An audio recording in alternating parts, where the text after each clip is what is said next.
Okay guys, this is going to be a tutorial on how to test your battery and charging system. I think these these odd kind of little videos can be really handy for you lot. Right, so here is our battery. I've got a basic multimeter. All I need to do is check the output of this battery right now on the floor. So 1 minute, I'll be back. Here's your multimeter. Put it onto volts, simple fee, this one here. It will always have 200, 2000, 20. Put it on 20 because we're only going up to 20 volts, guys. So that's what we want. And we want it to say 12 point something, don't we?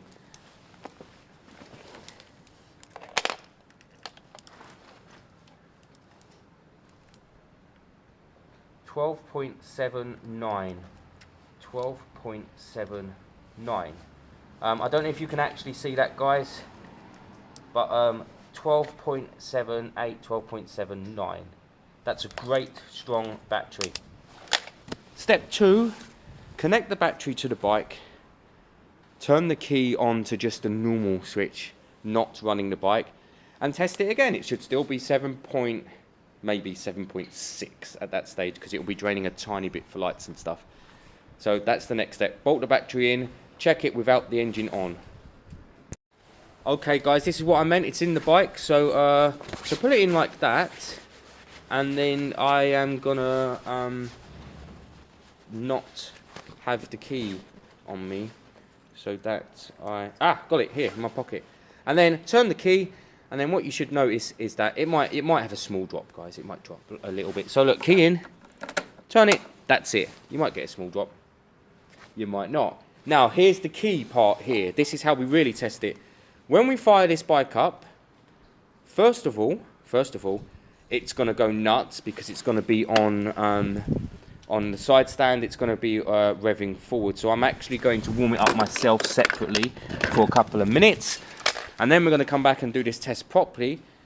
Basically, under idle, it should be, say, 13.2. It's already 12.7, isn't it? So it should be 13.2, 13.3. And then when you rev it a bit higher, it should be kind of 13.4, 13.5. It should charge more as you rev more. That's the kind of simple fact. Give me a couple minutes, I'm going to warm this bad boy up. Okay guys, so we're looking for anything over 12.7, aren't we? That's what we're looking for.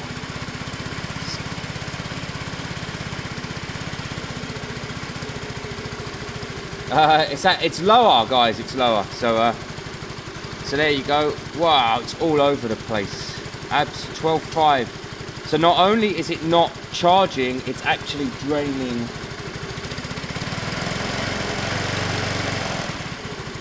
It's actually draining the battery. So if I turn the engine off now, so look, we're at 12.5. If I turn the engine off and recheck, it is actively draining the battery.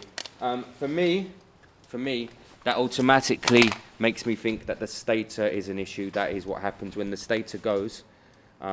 It actually takes power away. So there's a huge issue on this bike at the moment in regards to power.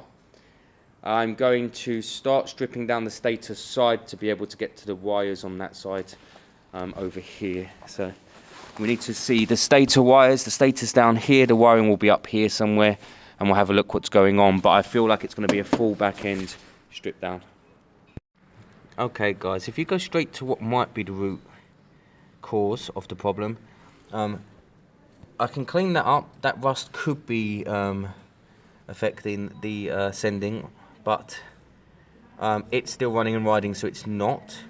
We found our wiring here. I'm gonna undo this sensor and just double check. And we know that the wiring goes up here, and we know that it clips down to where we were looking earlier, actually, up in here. So we just need to do the bits we can do. I'm going to give that a bit of a clean, quick and easy. I'm going to check the sensor, give it a bit of a clean, check the wiring at the sensor, and then bolt it all down. What we can try for an easy quick fix next week is just the new sensor at this stage.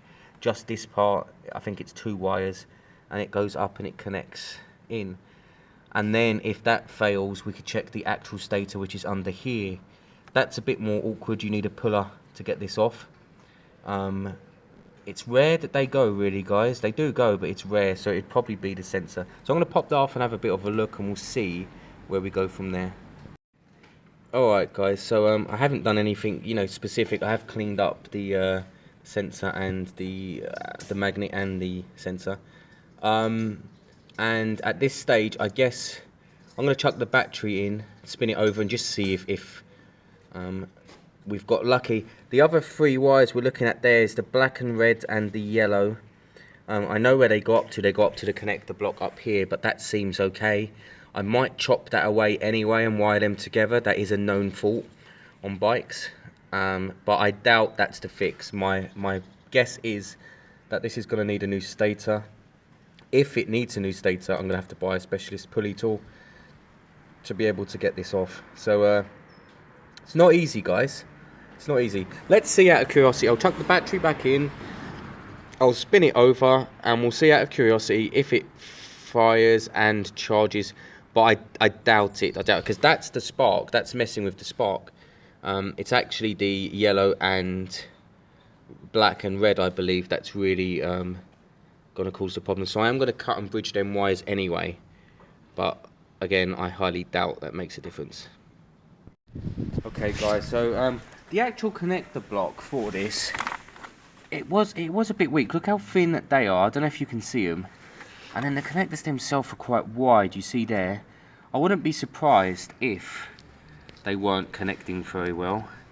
Like, it's just very loose in there. I doubt they were touching at all. So of course I've gone to straight wiring. And I'm just going to fire it up and see. You never know, it might have fixed the problem. Okay, guys, so we're back to where we were. Key on, slight loss of power, that's normal. I'm going to fire up while holding the brake so it doesn't shoot off. If the oh, I'm pressing the brake so it goes down. Look, off the brake it goes up, on the brake it goes down. Fire it up. Oh, that didn't sound good.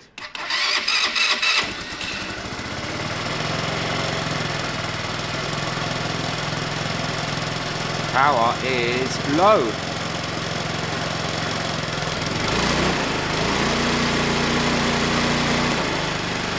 Revving it up changes nothing.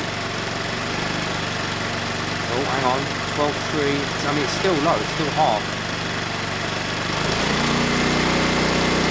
When you rev it, it goes down, guys. When you ease off the revs, it goes up. It's literally doing the opposite. I wonder if these wires are the right way around. I mean, they must be. Oh, hang on, that wire's a bit split.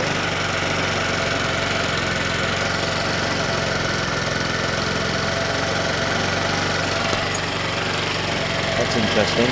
They've both got a... They're still connected though.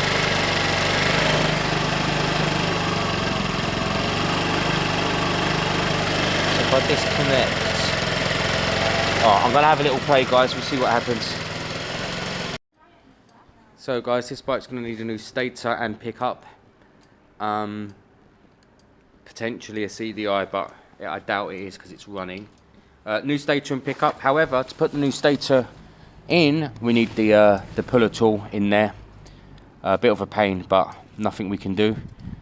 That's it really. So I'll ask Warren. He's gonna have to buy the tools and hope that it works. I mean, it will work. That's what happens when a stator goes bad. So it will fix the job, I'm sure. But it's a fairly... Oh, it's done 9,000. I guess it is a few years old. 16, 4, 5 years old. Needing a stator this early is quite weird, but what can you do? I'll let him know the good and bad news, and we'll hope that that is fixed. Because at the moment it drains the battery rather than charging it.